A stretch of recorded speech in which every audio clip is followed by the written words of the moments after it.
Sabi ko nga kanina, 'di ba, ang shout out natin sa mga arkitekto. Bakit? Dahil nga ho sila ang madalas daw na nakakaramdam ng sakit sa likod, yung bang back pain na tinatawag. Kaya para po sa inyo ito at sa mga may kahalintulad na trabaho o mga estudyante, 'di ba, na panay-panay ho sumasakit ang likod dahil sa sobrang tagal sa pagtatrabaho ng kanilang mga kumbaga assignment siguro, no, yung mga architecture students. Ayan, o yung mga mismong arkitekto na, mga plano ng bahay at restaurants. Ayan.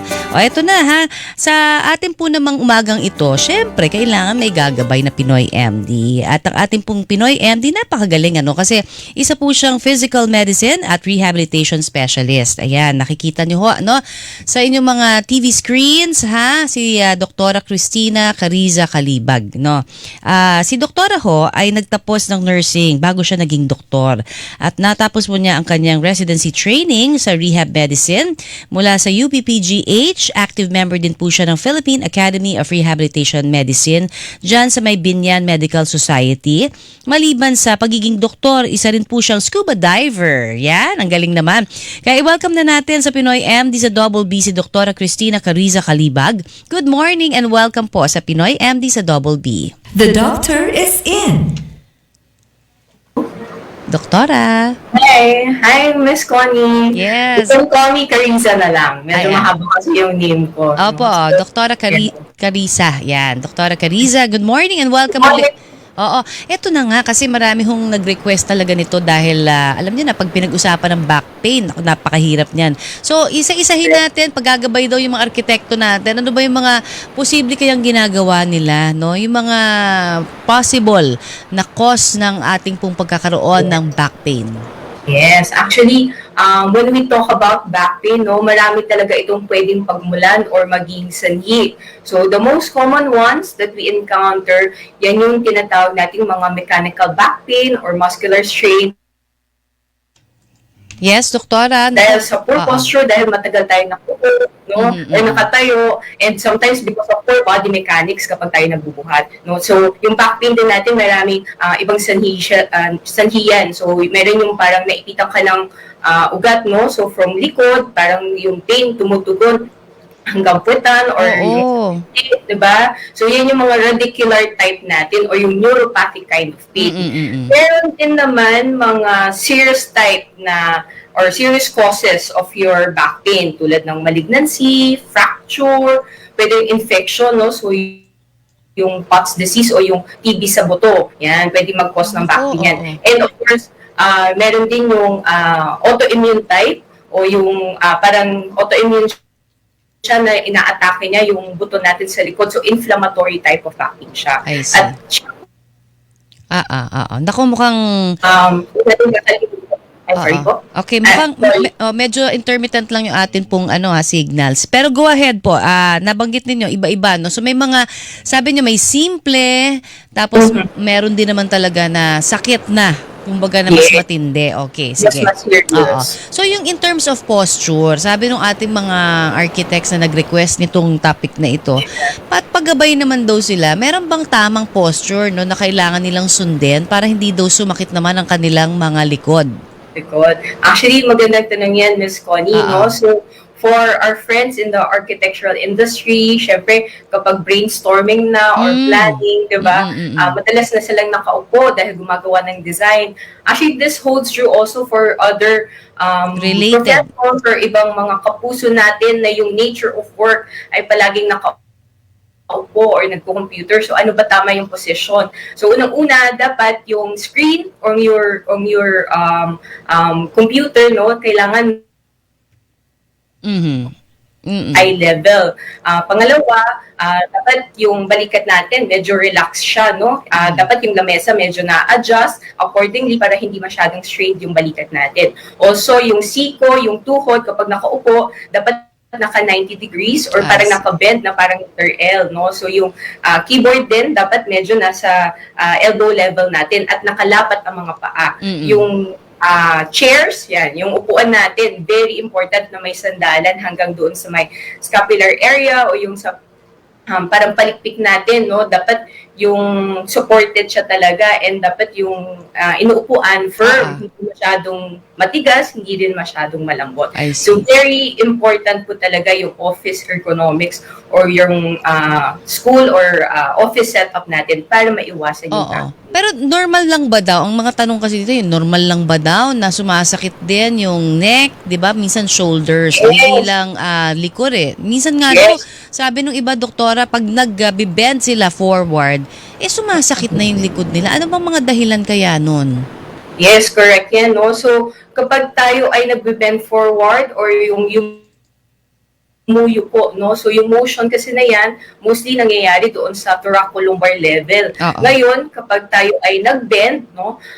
It creates tension sa ating vertebral bones, sa disc, or yung tinatawag na facet joints din. And pag grabe yung tension, yan, no, medyo na-overstretch yung ligaments natin and muscles, that can cause spasm doon sa likod natin. And so, syempre, kapag ikaw ay, let's say, may pulutin ka, no? May pupulutin sa baba, dapat yung, sabi nila, yung proper way to do that is that yung paa mo, medyo wide support, hindi masyadong magkadikit, tapos magsa-squat ka. Yan. So, dapat nakabend ang tuhod, tapos yung likod mo, diretso, hindi nakakuba, medyo chest out dapat, shoulders back. Tapos yung pwersa, dapat kinukuha natin doon sa mga binti, sa puwetan, and doon sa core muscles natin o sa abdominal muscles. Kasi yan yung mga big muscles mo na tumutulong para yung likod, no, hindi masyado pwersado. I see, oo. Of course, diba, kung may bubuhatin ka talagang mabigat, better talaga kung magpatulong ka na lang and or gumamit ng lifting equipment. Ayan. O, kasi sabi na banggit mo kanina, doktora, pati exercise. No, supposedly nakakatulong, 'di ba? Syempre mag-exercise tayo. Naman ang ina-advocate ng marami sa atin, 'di ba? Galaw-galaw, 'di ba? Stretch. Pero alam mo, pati daw 'yon. Sabi ng ating mga nagtatanong dito, pati daw exercise sumasakit din yung kanilang likod. Meron bang mali kaya dun sa mga position, pati sa mga pag-exercise para sumakit po ang likod natin?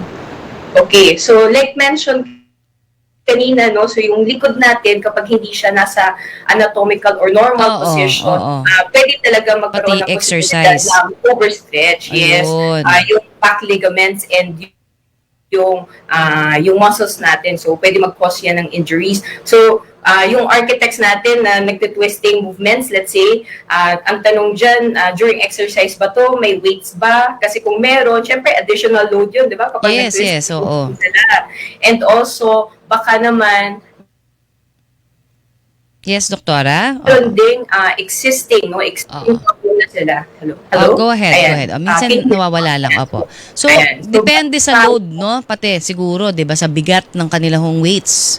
Yes, correct. And baka rin meron silang other existing problems na sa likod tulad ng scoliosis, no, or other muscular imbalance na nagpo-cause nung pain kapag sila ay nagtutwisting. I see, oo. Yun, sabi ko nga kanina, damay-damay pag masakit ang likod, 'di ba? May mga tatanong dito, yung mga nag-uupisina daw, ang reklamo nila, masakit na nga yung liig, tapos matigas pa yung balikat, nangangalay din ang braso. So, ano daw po pwede kayang magawa in between, no? Siguro we can guide them para dun sa mas effective pero mabilis na mga stretching and exercises po na alam ninyo. Yes, so yung tips natin dyan, no, yung favorite na sinasabi ko sa mga pasyente ko, kapag sila ay nagtatrabaho talaga at mostly nakaupo, what they have to do, huwag kayong maglalagay ng water or pagkain doon sa table or doon sa area na pinagtatrabahuhan nyo para mapilitan kayong tumayo and maglakad, di ba? Para kumuha ng food or kumuha ng tubig. And then, while you're standing already, di ba, nakatayo ka na, no? So, what you can do, you find a wall or pader, tapos ilapat mo yung likod mo and balikat doon sa pader, tapos you do a V position. So, W and then V. Oh. So, Anong nagagawa habang nakalapat yung likod mo sa wall? Yes, W correct. and V. Okay, Mona. May nadaanan kasi ako kanina kumakain sa table. Joke lang, Mona. Okay. Oh, tapos, Yes.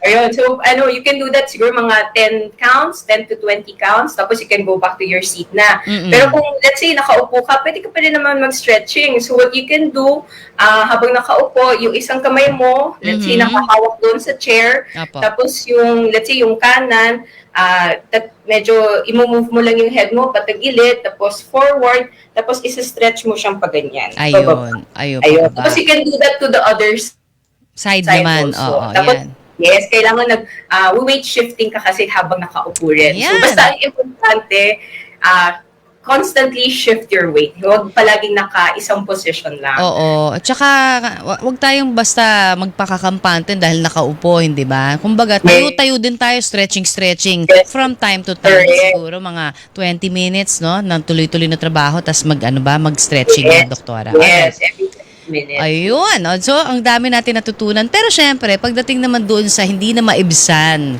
yung pananakit, di ba? Talagang iinuman mo na ng gamot, sabi nga nila, doktora. Yes. Ang parati natin narinig, naproxen. Safe ba daw ito sa mga tao para inumin? Lalo na yung mga may comorbidities. Yung may mga sakit na sa puso o kaya hypertension, diabetes.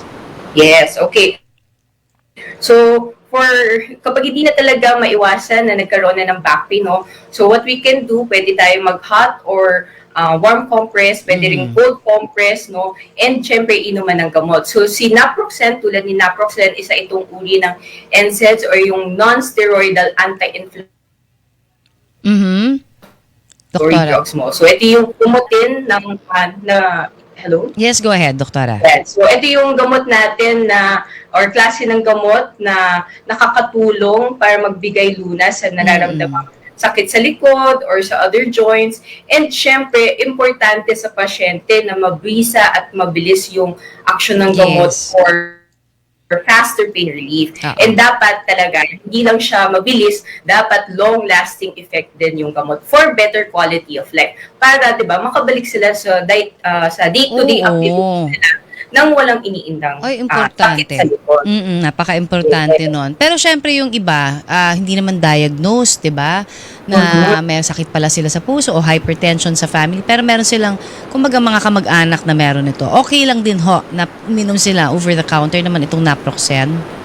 Yes, of course, no? So may mga pag-aaral na tayo regarding naproxen na ito ang may pinakamababang cardiovascular risk, no? Okay. When compared to other anti-inflammatory medication na ginagamit sa osteoarthritis or other joint pains gaya ng inyong back pain. And sabi rin doon sa pagsusuri, yung naproxen Doktora? ang preferred pain relief ay may sakit. Opo, Yes. opo. And meron kang cardiovascular risk tulad ng hypertension or mataas na cholesterol at diabetes. Ayan. Okay. So, ito, dahil dyan, kailangan ho namin malaman saan kayo pupuntahan kung sakasakali dahil syempre ayaw naman din natin na pagka nagtuloy-tuloy ho yung kanilang pain, di ba? Hindi na sila magpapakonsulta. So, siguro, gabayan natin saan ba nila kayo pwedeng puntahan for consultation? Yes. So mga kapuso Naku, talagang na nanghihinga. Doktora, gusto mag-assess ng kanilang back pain, they can see sa UniHealth Southwood, sa the Medical City also in South Luzon, Perpetual Binyan, and also Westlake and yung Med Hospital natin sa Hospital ng Muntinlupa. ayun naman, ang dami, ang sipag, doktora. Thank you so very much sa paggabay po sa amin this Saturday morning. Marami kaming natutunan po mula sa inyo. Thank you! Thank you also, Miss Connie. Ayan, narinig po na. Kilingan.